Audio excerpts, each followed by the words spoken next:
I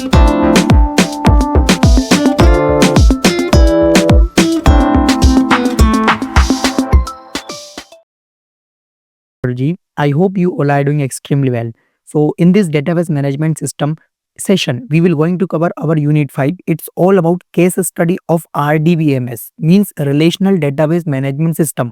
आपका जो DBMS है, it's like a software and inside your DBMS there is a category called RDBMS. जब आप table की फॉर्म में, रिलेशन की फॉर्म में अपने डेटा को स्टोर करते हो तो उसके लिए आप कैसे DBMS का यूज करते हो। तो जो फेमस DBMS हैं आपके इस इंडस्ट्री एरिया में वो हैं आपके the Oracle, Microsoft SQL server, IBM DB2, Postgre and MySQL. इन दोनों का यूज मैंने अपनी वीडियोस में कराया है, इन सारी वीडियोस में। तो the great news is this कि the DBMS subject playlist is already and completed in our channel. So please go and make sure to check every videos one by one. So it's very helpful for both of the cases, exams and placement. So in this video we will going to cover case study. अब now ये case study आपको आपके practical में जो भी questions आने वाले हैं वो इसी यूनिट से आएंगे। They are like something interesting question, आपको इंटरेस्ट जगाने के लिए, और शॉर्ट नोट्स हैं आपके जो एग्जाम्स के वो भी इसी में से आने वाले हैं।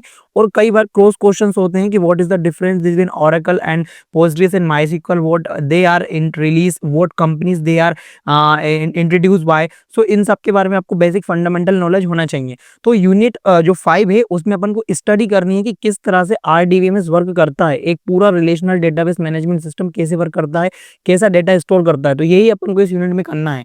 तो look, there is a lot of things like Postgres, Oracle और माइस्क्यूएल, ये सब क्या है, फेमस RDBMS के DBMS है।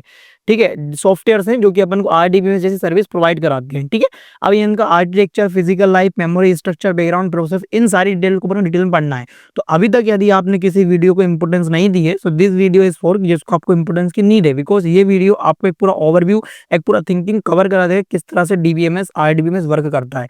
सो सबसे पहले तो आपको DBMS और RDBMS कॉन्सेप्ट जो पूरा क्लियर नहीं हो रहा हो माइंड में, उसके लिए एक सिंपल सा इमेज है कि किस तरह से ये दोनों वर्क करते हैं। तो देखो, यदि DBMS की बात करें, डेटाबेस मैनेजमेंट सिस्टम की, तो इसका डेफिनेशन हो सकता है data is saved in the file format. But RDBMS की अपन बात करेंगे तो data is always saved in the table format, because relation को अपन टेबल बोलते हैं। ये मैंने आपको अपनी प्रीवियस वीडियोस की यूनिट के अंदर बता चुका हूँ। इंडिविजुअल डाटा एलिमेंट एक्सेस हो सकता है, यहाँ पे multiple data elements are available at the same time हो सकता है। यहाँ पे there are some normalisation, but there are normalisation is not possible. ठीक है, there is a no support for distributed, there is database support for distribution system. The amount of data is stored in a small, the large amount is stored in the store. ठीक है, तो अब ये RDBMS एक 80% जो भी आपकी companies में डेटाबेस यूज होते हैं वो RDBMS होते हैं, बिकॉज उसके ऊपर आपको कई सारी कमांड्स, SQL जैसी और लार्ज कम्युनिटी का सपोर्ट मिल जाता है। जहाँ पे लार्ज कम्युनिटी होती है वहाँ पे बहुत ज़्यादा डेवलपमेंट होता है और हर प्रॉब्लम के बहुत मिनिमल और मैक्सिमल सॉल्यूशंस आपको प्रोवाइड किए जाते हैं। तो ये एक बेसिक सा डिफरेंस था जो कि आपके एग्जाम्स में पूछा जा सकता है, और पूछा नहीं भी गया तो this is the very important factor to understand this unit. Now let's come to the topic and start this topic with the help of our architecture of RDBMS. So you need to consider this. There are some most popular RDBMS service that provided by some famous industries. ठीक है, तो यहाँ पे इन सब के आपको नाम पता होना चाहिए। अब now what is the architecture of RDBMS। So architecture बहुत सिंपल है। यहाँ पे RDBMS का सिंपल सा मतलब है क्लाइंट और multi tier system ensuring data consistency, integrity and accessibility. अब ये जो तीनों टर्म है आपके एग्जाम्स में आने वाले हैं, और इन तीनों टर्म को मैंने अपनी फर्स्ट वीडियो के अंदर ही बहुत ही डिटेल में कवर कराया है। इंटीग्रिटी, सिक्योरिटी है, कंकरेंसी, तो आपको इन सबको जाकर डिटेल में पढ़ना है। Make sure to check out my all the videos and join my Telegram and WhatsApp community, because at the time of exam I will provide some most valuable and important question for your exam, and please share this video with your community, with your college. It will really helpful for me.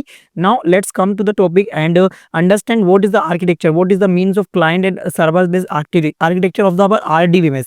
So basically this is your client. Client means users, user 1, user 2, user 3, they all are your client. इनके सामने आपका database present होता है। ठीक है, आपका database का पूरा स्ट्रक्चर, DBMS का पूरा स्ट्रक्चर प्रेजेंट होता है। इनसाइड दिस आप सर्वर यूज करते हो, सर्वर या एप्लीकेशन। अब एप्लीकेशन आपकी हो सकती है क्या, आपका PHP MyAdmin जैसा आपने जो मैंने वीडियोस में पढ़ाया वो आपका सर्वर है, एप्लीकेशन का सर्वर है। आपका डेटाबेस है, आपका डेटाबेस मैनेजमेंट सिस्टम है जो कि आप यूज कर रहे हो। PHP MyAdmin is your database management system. यदि आपको अभी समझ में नहीं आ रहा हो तो I will just share the full hierarchical view of our database management system. Wait, this is not here. Types of database, relational database. Now this is also now what is DBMS, yes this is the structure guys, ठीक है। तो ये आपका database होता है, ठीक है, ये आपका डेटाबेस होता है फिजिकल, यहाँ पे आपकी पीएच एसएसडी हार्ड डिस्क में डाटा स्टोर होता है। अब डीबीएमएस क्या है, एक सॉफ्टवेयर है, डीबीएमएस क्या है, एक सॉफ्टवेयर है। अब जो फेमस सॉफ्टवेयर आपको मैंने अभी एग्जांपल बताया, माइस्क्ल, पोस्टग्रेस, द ओरेकल, ठीक है, ये इन सॉफ्टवेयर प्रोवाइड करे।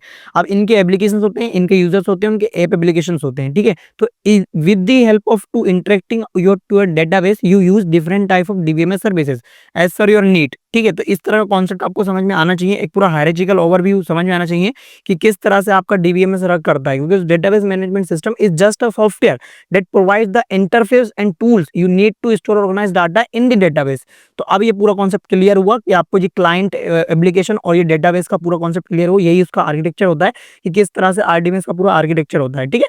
तो यहाँ पे आपका डेटाबेस है, यहाँ पे डेटाबेस का सर्वर मतलब कि आपका सर्वर, ठीक है। This is the database server means your server, this is the application server means the application you use for interacting with your data, they are all are applications, and in front the interface is your clients are like the users, ठीक है। तो architecture आपको समझ में आया, real life example समझ में आया और डेटाबेस और डीबीएमएस के बीच का डिफरेंस समझ में आया। Now let's come to the key components, what are the key components of this things. तो यहाँ पे सबसे पहला की कंपोनेंट है वो तो आपका फिजिकल फाइल, बिकॉज जहाँ पे आपका डाटा एक्चुअल में स्टोर होगा, ठीक है, जो भी आपके डेटा स्टोर होंगे उसका पूरा फाइल फॉर्मेट कैसा होता है। तो आपका जो डेटाबेस है वो तो आपका सीक्वल डेटाबेस हो गया, बट डीबीए का जो फाइल फॉर्मेट होता है वो कुछ इस तरह से होता है, लॉजिकल फाइल्स होती हैं, यहाँ पे लॉजिकल फाइल्स होती हैं, फिजिकल फाइल्स होती हैं, ठीक है। तो ये जो आप दिख रहे हो डेटा फाइल्स, यहाँ पे स्टोर होता है आपका डाटा कौन सा, आपका यूजर का या सिस्टम का। जहाँ पे आपकी डेटा फाइल है जो कि आपकी एक्चुअल फाइल है वो क्या है, आपका सिस्टम का डाटा है या फिर आपके जो काम का डाटा है वो डाटा है। बट यहाँ पे रीडू लॉग फाइल्स वो होती हैं जो कि आपकी रिकवरी फाइल्स होती है, ये आपका डीबीएमएस जनरेट करता है। कंट्रोल फाइल्स होती है, यहाँ पे आपका Meta data about the data का स्ट्रक्चर वहाँ पे वो स्टोर होता है। तो कुछ फाइल्स के स्ट्रक्चर्स होते हैं, famous examples like this, and this is the overview कि inside your SQL database the data is store like in this log files and data files, and inside your data files there are some physical and logical information about file, there are some physical and logical information about the file. So this is the file system, you just need to draw this diagram whenever someone asked what is the file system that we use in our RDBMS and the database. So this is the structure and it will give you out of the marks, ठीक है। Now अब what is the memory structure eight the and, जो सबसे important topic है इस unit का वो है मेमोरी स्ट्रक्चर, बिकॉज आपको ये समझना पड़ेगा कि मान लो कि मार्क जगरवाल एक आपके कॉलेज में हायरिंग करने आया और वहाँ पे 2 सॉफ्टवेयर डेवलपर है। अब कोई एक सॉफ्टवेयर डेवलपर है वो किसी एक फाइल का साइज को 1 MB से रिड्यूस कर रहा है और एक कोई डेवलपर है वो साइज को KB में रिड्यूस कर रहा है। तो यहाँ पे आपके मार्क्स अच्छे हैं, आपके अंदर स्किल्स अच्छी हैं, but real life problem solving के अंदर इसने उसको बहुत हेल्प करी MB में डाटा को रिड्यूस करना, बिकॉज फेसबुक जैसी लार्ज स्केल ऑर्गेनाइजेशन की बात करते हैं तो वहाँ पे मिलियंस और बिलियंस का डाटा होता है। तो 1 MB इंटू 1 मिलियन, तो इतना 1 बिलियन तक के डाटा को वो क्या कर रहा है, स्पेस को सेव कर रहा है। तो उसको पेमेंट देना, उसको हायर करना is basically beneficial for organization and Facebook and Mark Zuckerberg, तो वो उसको ही हायरिंग करेगा। तो यदि इस कॉन्सेप्ट को आप समझ जाते हो तो आपको पढ़ा होगा आपने डेटा स्ट्रक्चर एंड एल्गोरिथम, तो वहाँ पे जो डेटा का स्ट्रक्चर है और उसको स्टोर करने का एल्गोरिथम है वो एक इंपॉर्टेंट फैक्टर है। इसलिए बोला जाता है कि डेटा स्टोर एल्गोरिथम यदि पढ़ते हो तो आप बहुत अच्छे सॉफ्टवेयर इंजीनियर बनते हो। तो उसकी लिंक भी आपको डिस्क्रिप्शन में मिल जाएगी। Make sure to check out my shorts and videos on database data structure and algorithm. Now let's come to the topic. अब यहाँ पे अपन जब बात करते हैं डेटाबेस की, ठीक है, तो वहाँ पे जो आपका मेमोरी का स्ट्रक्चर होता है वो अलग अलग तरीके से स्टोर होता है, बिकॉज आपके पास बहुत सारी इन्फॉर्मेशन है। यदि आप उनको अलग अलग तरीके से स्टोर करते हो और तो फिर आपके लिए वो मीनिंगफुल इन्फॉर्मेशन बन जाती है। जैसे कि शेयर्ड पूल बफर कैश है, रेडलॉक बफर। यहाँ पे एग्जाम्पल के लिए अपन एग्जाम्पल ले रहे हैं ओरेकल का, बिकॉज यहाँ पे आपके एग्जाम्पल में बोला गया है, आपके सिलेबस में बोला गया है सिस्टम थ्रू ओरेकल्स, इनका एग्जांपल और इनकी केस स्टडी करो। तो यही अपन केस स्टडी भी कर रहे हैं। अभी अभी यहाँ पे देखो सिस्टम ग्लोबल एरिया, यहाँ पे आपका सारा डाटा अलग अलग में सेव होता है, जैसे कि जावा का, बफर का, रीडू अंडू करने के ऑपरेशंस का, ये सारा डाटा सिस्टम ग्लोबल एरिया में स्टोर होता है। बट ये डिफरेंट सर्विस डिफरेंट प्रोसेस से कनेक्टेड होता है ताकि सारी प्रोसेसेस का यूज कर पाए, सारे रिसोर्सेज ये एलोकेट हो पाए। अब यहाँ पे एक सिस्टम है PGA, ये होता है आपका प्रोग्राम ग्लोबल एरिया, जहाँ पे आपको प्रोग्राम से रिलेटेड हर एक प्रोसेस का हर एक डिफरेंट एल्गोरिथम होगा मतलब कि क्या डिफरेंट प्रोग्राम होगा। तो वो तो प्राइवेट डाटा हो गया आपका प्रोग्राम वाला, बट ग्लोबल डाटा की हर एक प्रोसेस को सेम डाटा को यूज करना है, ठीक है। तो जैसा कि आप मान लो डिफरेंट एसक्यूएल क्वेरीज हैं, ठीक है, उनके लिए आपका जो मेमोरी में डेटा या मेमोरी में स्ट्रक्चर होगा वो होगा क्या, पीजीए वाला, बट जो एक्चुअल डाटा स्टोर है वो कहाँ पे स्टोर है, ग्लोबल फॉर्म में स्टोर है। So this is like the Oracle database and Oracle process, जिसका आप यूज कर सकते हो, ड्रॉ कर सकते हो यदि आपके एग्जाम में आता है तो। अब इसके अंदर आपको जो देखना है, आपको यहाँ पे बैकग्राउंड प्रोसेस ही पढ़नी है, और इसके लिए मैं इंपॉर्टेंट आपके लिए एक पूरा ओवरव्यू देना चाहता हूँ कि जितनी भी आपकी एबव प्रोसेस होती है, जो भी आप यूजर व्यू में करना चाहते हो, वो आपके यूजर प्रोसेस के अंदर आता है। And user process is also connected to the system global area, because at the end आपको उस डेटा को यूज करना है। बट इंटरनली डीबीएमएस क्या करता है, आपकी जो आज अंदर की प्रोसेस है, जैसे कि रिकवर करना, प्रोसेस करना, सिस्टम को मॉनिटर करना, डेटाबेस में राइट करना, लॉग करना, अचीव करना, तो ये सारी प्रोसेस बैकग्राउंड प्रोसेस होती हैं। और इन्हीं बैकग्राउंड प्रोसेस के अंदर कुछ फेमस एग्जांपल्स यहाँ पे दिए गए हैं, जैसे कि यहाँ पे return and modify backlogs data logs on to the disk, ये एक बैकग्राउंड प्रोसेस है। ठीक है, right, redo, log entries, handle systems, monitoring in the process, ये सारी आपकी क्या है, बैकग्राउंड प्रोसेस है। तो कभी बैकग्राउंड प्रोसेस का कॉन्सेप्ट आता है तो you need to write this lines and this diagram, कि this is whole diagram and this is the definition of a background process. यदि वीडियो अच्छा लग रहा हो और समझ में आ रहा हो तो make sure to share this video with your community and with your friend. Now जहाँ पे आप यूज केस क्या है इस डायग्राम का, इस पूरी स्टडी का जितना अपन ने भी किया, तो जैसे कि ऑनलाइन ई कॉमर्स जैसे प्लेटफॉर्म होते हैं, वहाँ पे आरडीबीएमएस जैसा आर्किटेक्चर को बहुत ही मिलियंस मैनेज करते हैं कस्टमर का रिकॉर्ड्स का, तो ensuring the asset complements for transactions। ठीक है, अब एसिड क्या है ये मैंने लास्ट वीडियो में बताया, जहाँ पे अपन ने ट्रांजेक्शन के बारे में पूरी चीजें कवर करी है। ठीक है, यहाँ पे एसिड का सिंपल सा मतलब है atomicity, consistency, isolation and durability. इन सबको इजीली मेंटेन करते हुए मिलियंस ऑफ यूजर के डेटा को बहुत इफिशिएंटली ऑर्गेनाइज करके उनको रिस्पॉन्स करना, it is very helpful and this all going to possible because of the Oracle and this type of data structures and the DBMS services. Now data dictionary dynamic performance overview क्या होता है, तो data dictionary का simple सा मतलब है a set of tables that contain metadata about the data and object, ये होती है डेटा डिक्शनरी। सिंपल एग्जांपल है, किसी टेबल की यदि अपन डोमेन्स की बात करें तो they all your metadata. Metadata की मतलब क्या है कि वो आपको इन्फॉर्मेशन दे रहे हैं कि इस कॉलम में आपका नेम स्टोर है, इस कॉलम में आपका डेटा टाइप का स्टोर है, इस कॉलम में उसका डिस्क्रिप्शन है, इस कॉलम में उसकी रिक्वायर्ड है। तो ये जो होती है ये होती है डेटा डिक्शनरी। इस पूरी रो को आप बोल सकते हो this is the data dictionary. Data dictionary मतलब कहाँ के, जहाँ पर अपने डेटा का इन्फॉर्मेशन अवेलेबल मेटा डेटा रखा हो। ठीक है, तो ये हो गया आपका एग्जाम्पल। अब यहाँ पे अपन बात करते हैं डायनेमिक परफॉर्मेंस व्यू की, तो ये एक अलग तरीके का आपका परफॉर्मेंस होता है जो कि आपका एडमिनिस्ट्रेशन रोल जो होता है उसमें प्ले होता है। तो इसका वर्क होता है कि जब भी आपको डायनेमिक परफॉर्मेंस ओवरव्यू देखते हैं तो रियल टाइम परफॉर्मेंस सिस्टम की स्टैटिक्स को चेक किया जाता है, जैसे कि ओरेकल के अंदर यहाँ पे वेसन show and session detail show करता है इस तरह से, जिससे कि आप एनालाइज करते हो। आपका जो एडमिनिस्ट्रेटर होता है वो यूज करता है इस डेटा डिक्शनरी का व्यू और debugging the performance of the application. इसको एनालाइज करके किस तरह से ऑपरेशंस परफॉर्म हो रहे हैं, कहीं पे कुछ लीगल एथिकल्स या फिर एरर तो नहीं है, इन सबको एनालाइज करने की वजह से ही आपका जो परफॉर्मेंस है वो ओवर डायनेमिक होता है और ज्यादा इनहेंस होता है। तो dynamic performance view provide the access to the information about the changing states and conditions in the instance. तो ये पूरा ओवरव्यू होता है यहाँ पे, this is your actual files, this is your database, there be data store and this is your DBMS service and this is you that you interact with. तो ये पूरा स्ट्रक्चर होता है जो कि ओरेकल के इंस्टेंस होते हैं। ठीक है, ओरेकल के इंस्टेंस मतलब कि objects, everything is a instance. ठीक है, तो यहाँ पे यूज केस भी आपने समझ लिया। अब यहाँ पे कुछ फेमस कुछ इंपॉर्टेंट टॉपिक नहीं है, बट यहाँ पे security, role management, privilege management के कॉन्सेप्ट हैं। अब सिक्योरिटी की बात करते हैं पर हमेशा, तो यहाँ पे सिंपल सा दादा है कि ensure the data protection using authentication end encryption. तो यहाँ पे जो भी आपके अलग अलग ये आपका एप्लीकेशन का सर्वर है, means this is your database server and there are some database firewalls and this is your remote database store and the actual database where database store. तो यहाँ पे data internet, SQL injection, unauthorized access और DB attacks की, ये आपका जो SQL server है, SQL application है, इसका ही वर्क होता है आपके इन सारी चीजों को सिक्योर करना। तो this is provided by Oracle, most secure database in the world. ठीक है, ओरेकल बहुत फेमस है जो कि बहुत ज्यादा तरीके से आपकी चीजों को मैनेज करता है। ठीक है, तो ओरेकल मतलब बहुत ही फेमस डेटाबेस है, यदि आप इसके बारे में पढ़ोगे तो आपको पता चलेगा। ठीक है, अब रोल मैनेजमेंट की बात करें अपन, तो यहाँ पे ग्रुप्स होते हैं, प्रिविलेज होते हैं, यहाँ पे ग्रांट जैसी कुछ एसक्यूएल क्वेरीज होती है जिसके थ्रू अपन रोल असाइन करते हो। बेसिकली जब आप बड़ी कंपनीज या फिर बड़े ऑर्गेनाइजेशन में काम करते हो तो आप टीम मेंबर्स के साथ काम करते हो, तो सारा काम आप ही को नहीं करना होता है, आपको अपने काम को शेयर भी करना होता है। तो वहाँ पे पोस्टग्री या फिर एसक्यूएल, माईस्क्यूएल के अंदर ग्रांट जैसी कुछ कमांड्स होती है जिसके थ्रू आप अपने फ्रेंड्स को रोल असाइन करते हो कि you need to check out this column, you need to update this column, you need to maintain the table, you need to integrate the data integrity। तो ऐसे ऐसे रोल असाइन होते हैं। ठीक है, आपके डेटाबेस के अंदर ये बहुत ही real world software application use है यूज केस इसका आपको अंडरस्टैंडिंग करना, वो समझ में आना चाहिए। अब प्रिविलेज मैनेजमेंट का बात करें तो अपन control access to the data objects, यहाँ पे अपन एक्सेस देते हैं अपने ऑब्जेक्ट्स को कंट्रोल करने के लिए, जैसे क्रिएट टेबल, सिलेक्ट अपडेट। यहाँ पे ऑब्जेक्ट की बात करें तो select and update are your object, and system की बात करें create table is your system. ठीक है, तो ये जो ऑब्जेक्ट प्रिविलेजेस है ना, ये आपके सब लोग यूज करते हैं, बट क्रिएट टेबल कोई एक ही पर्सन करेगा। ठीक है, मींस क्रिएट एक बार टेबल एक बार क्रिएट होगी, उसके अंदर के जो ऑब्जेक्ट्स हैं उस पर आप वर्क करते हो, तो ये आपका पूरा मैनेजमेंट का वर्क होता है। यहाँ पे प्रोफाइल्स की बात करें तो resource limited for the users.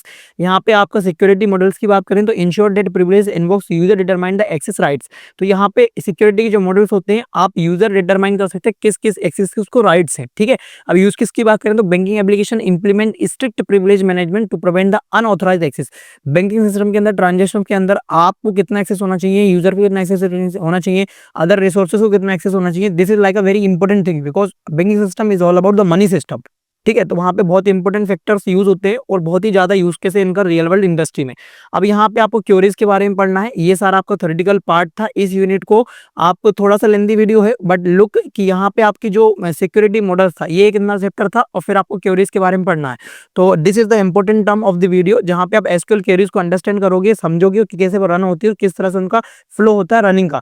तो सबसे फेमस जो आपको पढ़ना है वो है आपका हायरार्चिकल क्वेरीज, जो कि यूज होती हैं आपके रिट्रीविंग हायरार्चिकल डाटा, जब भी आप बात करते हो एम्प्लॉय रिपोर्टिंग स्ट्रक्चर का। ठीक है, तो अब एम्प्लॉय है, अब एम्प्लॉय बार बार यहाँ पे आपको एग्जांपल है। देखो हायरार्चिकल का मतलब तो आपको पता है कि ट्रीज की फॉर्म में जब डाटा स्टोर है, तो यहाँ पे अपन एग्जांपल लेते हैं एम्प्लॉय टेबल का। अब यहाँ पे एम्प्लॉय टेबल के अंदर एम्प्लॉय आईडी है, नेम और मैनेजर आईडी है। अब ऐसी क्वेरी लिखो जो कि डिस्प्ले करे पूरे एम्प्लॉयज की ओरेकल क्वेरी। तो यहाँ पे सिलेक्ट करो एम्प्लॉय आईडी, नेम और लेवल। अब लेवल्स एज अ हायरार्चिकल लेवल, ये अपन ने डिफाइन कर दिया।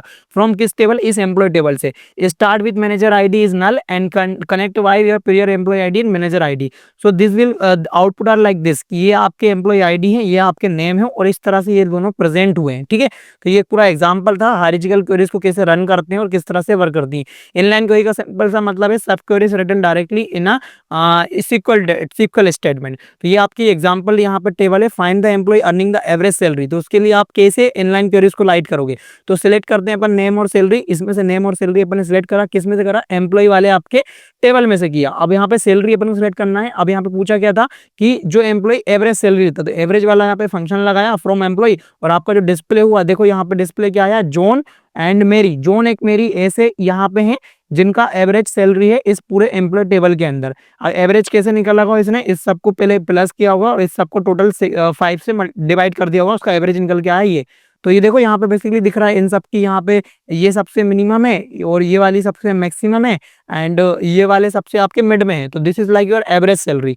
इस तरह से क्वेरीज होती हैं। अभी आपको क्वेरीज राइट करना नहीं आता तो make sure to watch my this video where I actually write and install the all the software that we need to run your SQL queries. जैसे कि आपका पूरा सिस्टम होता है। ठीक है, किस तरह से एसक्यूएल के लिए रन करते हो, मैंने राइट करके इन सारी कमांड्स को एक्सेस करके राइट करके दिखाया है कि किस तरह से चीजें वर्क करती हैं। तो ये थोड़ी लेंथी वीडियो है, बट ये वीडियो आपको प्रैक्टिकल या फिर आपको पेपर के अंदर क्वेरीज को राइट करने के लिए बहुत हेल्प करेगी। नाउ यूनिट 5 की यदि बात करें अपन अगेन, तो यहाँ पे फ्लैशबैक क्वेरीज भी होती हैं, जो कि आपकी रिट्रीविंग पास डाटा, जो भी आपका पास डाटा आपके डेटाबेस में, उसको रिट्रीव करने के लिए होती है। जैसे कि सिलेक्ट ऑल फ्रॉम एम्प्लॉयज, यहाँ पे टाइम स्टेटमेंट्स आप लगा सकते हो कि इंटरवल ऑफ द 1 डे। तो 1 डे के इंटरवल में जितने भी प्रीवियस एंट्रीज हैं आपके एम्प्लॉयज के टेबल की, उसको आप रिट्रीव करो। ये सिर्फ आपको पता होना चाहिए इस तरह के टाइप्स ऑफ क्वेरीज होती हैं। अब जो ईरा है वो है एआई का ईरा। आपको चीजों का अंडरस्टैंडिंग होना चाहिए, and AI will write and generate the code for you. ठीक है, even my channel I have lots of video, lots of data is generated with AI. So if you want some anything specialties how to use AI tools, so make sure to comment. I will make video on it कि how to use AI tools on our day to day life and for study and engineering and coding purpose. So आज से SQL की बात करें अपन, तो यहाँ पे standard SQL language होती है, जो कि क्रैश फॉर्म के लिए कंपेटेबिलिटी करती है। जैसे कि यहाँ पे अपन डेटाबेस ऑपरेशन यहाँ पे कर सकते हैं कि select name salary from the employee where salary is greater than 15, the queries will SQL and MySQL. अब यहाँ पे जो क्वेरीज होती हैं ये मतलब कि डिफरेंट जो आपके एसक्यूएल की सर्विसेज है, डीबीएमएस की सर्विसेज है, लाइक ओरेकल, मायस्क्यूएल, पोस्ट की, ये क्वेरी इन सब में कॉमन है। ठीक है, आप उसको इजीली रन कर सकते हो। और कुछ ऐसे कंस्टेंट्स होते हैं, रूल्स होते हैं, जो कि अलग अलग डेटाबेस सर्विस प्रोवाइडर में अलग अलग हैं, तो वहाँ पे क्वेरीज वर्क नहीं करेंगे। तो उसको आप जज नहीं करना, आपको डिफरेंट आरडीएमएस सर्विस के लिए डिफरेंट कंस्टेंट देखने को मिल जाते हैं, बस मोस्ट प्रोबेबली जो कॉमन कंस्ट्रेंट्स आपके हैं, रूल्स हैं, उनको मैं अपनी वीडियोस में कवर करा चुका हूँ, ठीक है। फेमस डेटाबेस कीज, इन्हीं को आप बोलते हो कंस्ट्रेंट्स, ठीक है, they are rules like in the database, ठीक है। अब अगेन थोड़ा सा टॉपिक्स बताए, लेकिन कर्सर मैनेजमेंट की बात करें तो एक पॉइंटर होता है जो कि हेल्प करता है आपको हाइड्रेट करने के लिए ओवर द रो बाय रो। तो डिपार्टमेंट और एम्प्लॉय की बात करें तो यहाँ पे दो टेबल है, डिपार्टमेंट एंड एम्प्लॉय। यहाँ पे डिपार्टमेंट है HR and IT, employees ID है, एंड दिस।